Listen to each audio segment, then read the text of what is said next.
సర్వేంద్రియాణం నయనం ప్రధానం. కళ్ళున్నాయనుకోండి, ధైర్యం ఉంటుంది. నేను చూడగలను, ఎవరు తలుపు తీశారో నాకు తెలుసు, ఎవరు లోపలికి వచ్చారో నాకు తెలుసు.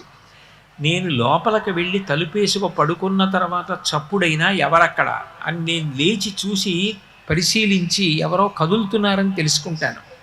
అదే చూపు లేదనుకోండి, తాను తలుపు వేసుకు పడుకున్నా తాను తలుపు వెయ్యకముందే లోపల ఎవరైనా ప్రవేశించారా తెలియదు.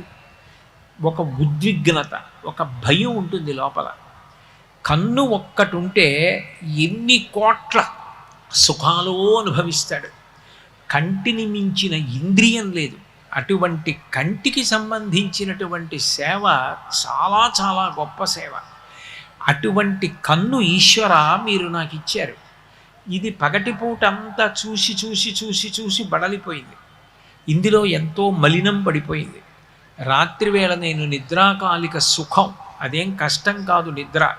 నిద్ర హాయిగా ఉందంటాం, నిద్ర సుఖం.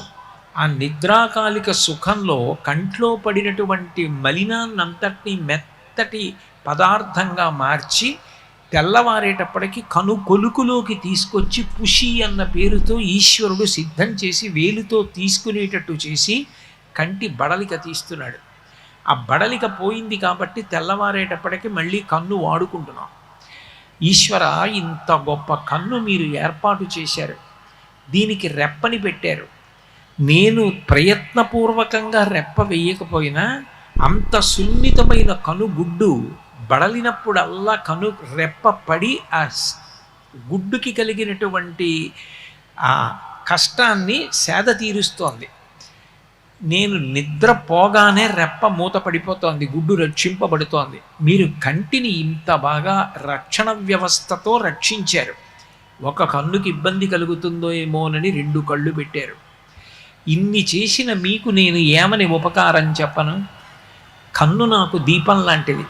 నేను మీ దగ్గర దీపం పెట్టి మీరు నాకు కళ్ళిచ్చినందుకు నేను కృతజ్ఞత చెప్తున్నాను. అందుకు దీపం పెడతారు పూజలో మొదట దీపంతో ప్రారంభం. ఎందుకు అంటే ఈ కళ్ళు ఇంద్రియాలలో ప్రధానం కాబట్టి మొట్టమొదట దీపం పెట్టి ఈశ్వరుడికి కృతజ్ఞత చెప్పడానికే పూజ అని పేరు.